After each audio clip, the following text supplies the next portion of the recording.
नमस्कार welcome to Odisha job 2.0 तो आसीगला आपणक कृषि विभाग तरफ आउ एक रिक्वायरमेंट सुजोग आपणक एग्रीकल्चर डिपार्टमेंट तरफ आउ एक रिक्वायरमेंट सुजोग आसी अच्छी आपड़ जब यह रिक्वायरमेंट आवेदन करने को चाहते ताले आपको यह वीडियो संपूर्ण डिटेल जनदेवी आपंक एज लिमिट कौन रही कौ पोस्ट आसी अच्छी आपंक लास्ट डेट केवे अच्छी डॉक्यूमेंट कौन कौन लगे आपंक सिलेबस कौन रहा आपको संपूर्ण वीडियो जनदेवी तो आप वीडियो टी शेष पर्यंत देखूँ Odisha agriculture office requirement 2026 detail गुड़ी को देखा गले ऑर्गेनाइजेशन नेम टी आपणक ICAR कटक तरफ रही टाइप ऑफ जॉब टी आपणक कॉन्ट्रेक्चुअल बेसिस रे रही कैटेगरी टी आपणक ओडिशा गवर्नमेंट जॉब रही name of the post आपणक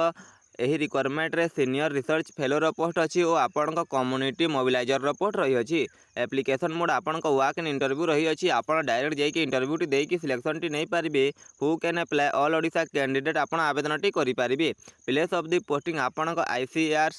Cuttack रे ही आपणक पोस्टिंग टी रहिबो इंटरव्यू डेट टी आपणक 17 जून 2024 आपणक रही आपण एही दिन जाइए इंटरव्यू टी देकी सिलेक्शन टी नहीं पारे जेंडर बोथ मेल और फीमेल कैटेगरी यही रिक्वायरमेंट पर आवेदन टी करेंगे एजुकेशनल क्वालिफिकेशन देखा गले आपणक सीनियर रिसर्च फेलो पोस्ट रे आपण MSc टी करेंगे जो थी कि आपणक सॉइल साइंस रे किंबा आपणक एग्रोनॉमी किंबा एग्रीकल्चरल रे करथिबे ताले आपण आवेदन टी करि पारिबे ओ आपणक कम्युनिटी मोबिलाइजर रे आपण मिनिमम 10मा टी और +2 टी पास करथिबे ता सहित आपण 2 वर्षर वोकेशनल कोर्स करथिबे एग्रीकल्चर रिलेटेड ताहेले आपण आवेदन टी करि पारिबे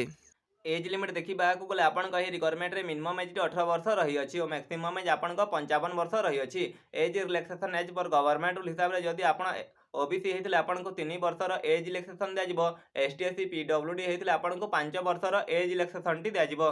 सैलरी देखा गले आपन रिक्वायरमेंट रे मिनिमम सैलरी आपन पोस्ट वाइज 15,000 रही अच्छी और मैक्सिमम सैलरी आपन 31,000 टंका पर्यंत रही अच्छी सिलेक्शन प्रोसेस गुड़ी को देखा गले आपन नो एग्जाम आपन कौन भी एग्जाम है ना आप डायरेक्ट जाइए इंटरव्यू टी देवे इंटरव्यू टी को क्वालिफाई कर सारापर आपन डॉक्यूमेंट वेरिफिकेशन हम तापर आप फाइनल सिलेक्शन टी पाइपारे तो आपण एप्लिकेशन फी देखा गले आपन सब कैटेगरी आपन एप्लिकेशन फी टी फ्री रही आप जेकोसी कैटेगरी रही है आपन कौन भी एप्लिकेशन फी लगे ना आपण मागणार आवेदन करेंगे डॉक्यूमेंट गुड़ी को देखा गले आपन क्वालिफिकेशन सर्टिफिकेट आपन 10मा +2 +3 सर्टिफिकेट लगे आप देवे certificate indicating the date of birth आपन 10मा सर्टिफिकेट लगे आप देवे 2 recent colour passport size photograph लगे आप देवे आपन कैटेगरी वाइज कास्ट सर्टिफिकेट लगे आप देवे एक्सपीरियंस सर्टिफिकेट अच्छी आप पारे और आपन इंपोर्टेंट डेट देखा गले आपन 17 जून 2024 आपड़ यही दिन जाकि 10टा समय इंटरव्यू टी देकी सिलेक्शन टी नहीं पारे आपन इंटरव्यू एड्रेस टी है